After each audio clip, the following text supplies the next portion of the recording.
Киіз үй көшпенді тұрмыстың төл туындысы.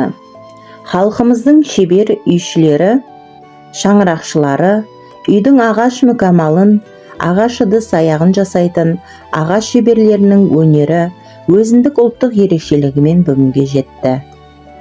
Киіз үй мал шаруашылығы саласында қазір де пайдаланылуда. Киіз үй көшпенді тұрмыстың символы тәрізді болғандықтан, мал өсіруші қазақ, қырғыз, тәжік, өзбек, моңғол, тағы басқа ұлттар киіз туырлықтылар атанды. Грек тарихшысы Геродот біздің заманымызға дейінгі 5 ғасырда арғы ата-бабаларымыз сақтардың киіз үйлерде отырғандығын жазған. Сол кезден бері сан мыңдаған шеберлердің қолынан шыққан 6 қанаттан 10, 12, 18 қанатқа дейін тігілген ақ ордаларды халқымыз қазіргі дәуірге дейін жеткізді.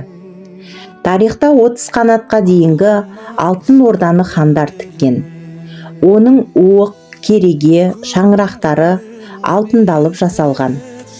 Алтын ордаларда хан қағандар, бектер мен билер, төрелер мен уаңдар, болыс-билер отырып, билік жүргізіп, ел басқарады.